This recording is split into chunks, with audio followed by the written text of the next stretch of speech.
মানব সভ্যতার ইতিহাসে নতুন অধ্যায় যুক্ত হলো। নাসা ঘোষণা করেছে নতুন 10 জন নভোচারীর নাম, যারা ভবিষ্যতের চন্দ্র মিশন ও মঙ্গল অভিযানের পথ প্রদর্শক হয়ে উঠবেন।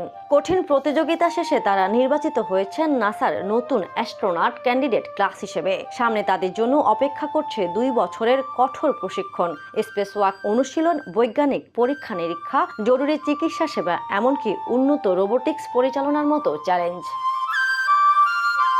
এই নভোচারীদের মূল লক্ষ্য হবে চাঁদে স্থায়ী গবেষণা কেন্দ্র গড়ে তোলা। এখান থেকে তারা মঙ্গলের পথে যাত্রা করবে, মানব সভ্যতাকে পৃথিবীর সীমা ছাড়িয়ে মহাবিশ্বে বিস্তৃত করার পরিকল্পনার অংশ হিসেবেই এই পদক্ষেপ। বেন বেইলি ও ক্যামেরন জোন্স ইঞ্জিনিয়ারিংয়ে পারদর্শী। মহাকাশযান পরিচালনায় তারা আনবেন নতুন দক্ষতা। আনা ম্যানুন, যিনি আগে স্পেস এক্সে কাজ করেছেন, বেসরকারি মহাকাশ যাত্রার অভিজ্ঞতাকে কাজে লাগাবেন তিনি।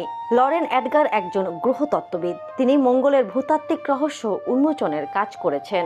আর চিকিৎসা বিজ্ঞানীরা ইউরি কুবো ও রেবেকা ললার নিশ্চিত করবেন যে মহাশূন্যের কঠিন পরিবেশেও নভোচারীদের জীবন নিরাপদ থাকে। চাঁদ মিশন কেবল বৈজ্ঞানিক কৌতূহল মেটানোর জন্য নয়, এটি মানবজাতিকে মহাবিশ্বে টিকে থাকার প্রস্তুতি দেবে। নতুন এই 10 নভোচারীর হাতে ধরা আছে সেই ভবিষ্যৎ, যেখানে হয়তো একদিন মানুষ স্থায়ীভাবে চাঁদে বসবাস করবে কিংবা মঙ্গলে নতুন সভ্যতা গড়ে তুলবে। নাসা আশাবাদী, আগামী কয়েক বছরের মধ্যেই আমরা এই মুখগুলোকে দেখব চাঁদের বুকে হাঁটতে, গবেষণা করতে এবং মানব সভ্যতার নতুন দিগন্ত উন্মোচন করতে। এই ঘোষণার মধ্য দিয়ে আবারও প্রমাণ হলো, মানুষের স্বপ্ন শুধু আকাশ ছোঁয়ার নয়, বরং মহাবিশ্ব জয় করার।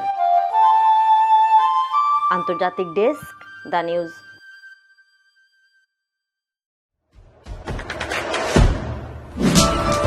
দেশে দেশে সবার সাথে দ্য নিউজ।